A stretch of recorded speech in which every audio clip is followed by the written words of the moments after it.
L'émission du Festival du film français d'Helvétie vous est présentée par Groupe Doc, votre partenaire print.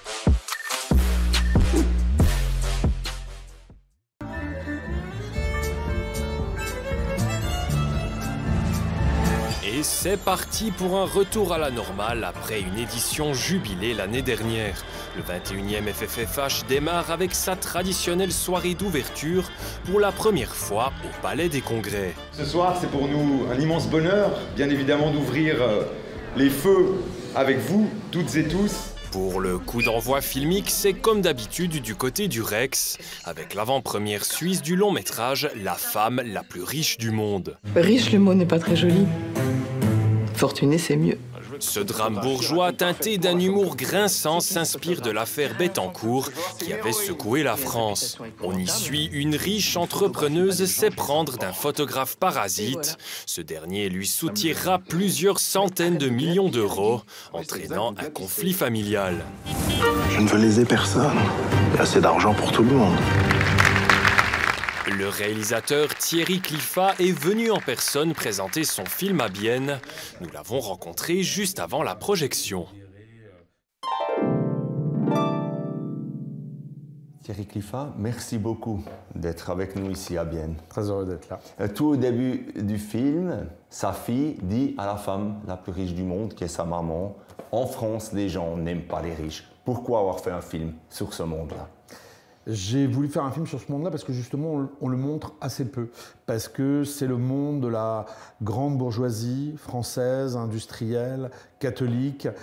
Et c'est un monde qui est lié, qui est d'une grande discrétion, où il y a où les secrets sont en général bien cachés, qui essaye vraiment de passer sous les radars. Et c'est un monde qui s'est aussi construit sur les cendres de la collaboration, d'une certaine forme d'antisémitisme, mais tout ça, il y a du mystère là-dedans et ça m'intéressait de pénétrer l'intimité de ces gens-là. C'est vrai que c'est très frappant. En fait, ils ne parlent jamais d'argent. Hein. Ces gens ultra riches, cette famille ultra riche.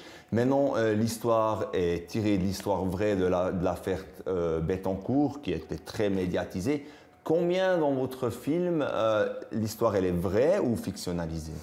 Ce qui m'intéressait, le fait divers évidemment m'a passionné, comme il a passionné le monde entier, mais ça ne m'aurait pas intéressé de faire un film qui ne serait que l'illustration de ce qu'on a pu lire ici ou ailleurs. Mais très vite, j'ai vu qu'il y avait une matière à la fois romanesque, presque shakespearienne, balzacienne, parce qu'avec tous les conflits que ce genre d'histoire peut faire remonter à la surface, mais qu'il y avait aussi une vérité qui n'était pas nécessairement celle qu'on avait voulu nous raconter ou auquel on avait voulu nous faire croire, que tout était beaucoup plus complexe. Alors Laurent Lafitte joue le photographe, il est génial dans ce rôle. C'est l'escroc qui pique le fric à la femme la plus riche du monde, qui est jouée par Isabelle Huppert. Et alors on a quelques sympathies pour lui, parce que quelque part il vole ces riches, c'est un sorte de Robin des Bois pour vous quand même un peu? C'est un Robin des Bois qui vole aux riches mais ne donne pas aux pauvres. Alors pas vraiment un Robin des Bois. Si, non, c'est une sorte d'histrion comme ça, de trublion, c'est un homme qui aurait pu être plein d'autres choses. Finalement, son chef-d'œuvre, c'est un peu la façon dont il se comporte dans la vie, dont il est dans la vie, dont il est aussi comme une sorte de révélateur. Et il va rentrer dans la vie de cette femme, il va la séduire, l'amuser, la sortir de cette espèce de lui amener de la joie, oui, de la joie, oui. Dans son comme elle va dire, enfermé. elle dit, vous m'avez fait sauter de mon sarcophage, mais ça c'est assez inestimable. Et puis il va aller loin, trop loin, beaucoup trop loin. Et comme on lui demande à un moment donné, on lui dit mais pourquoi vous êtes allé si loin, pourquoi vous ne pas vous êtes arrêté avant, et il dit c'était comme un absolu. Et comme si finalement cette histoire était presque son chef-d'œuvre. Thierry Cliffat, merci beaucoup pour cette interview et bonne projection ici à Vienne. Merci à vous. Merci beaucoup.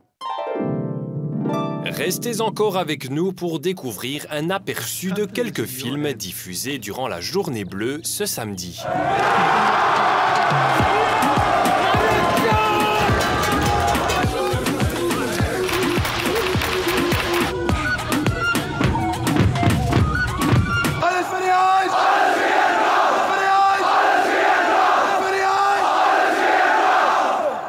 Il y a des choses dans votre geste qui nous échappent et nous avons besoin que vous nous aidiez à les comprendre.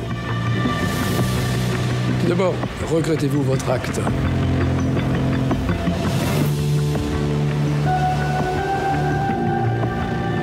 Pourquoi étiez-vous armé d'un revolver?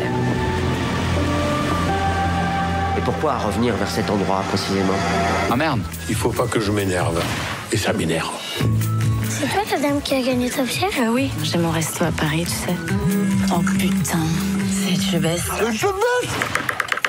Allez, ça part pour la vite, ça part pour la vite! Mais c'est pas cool.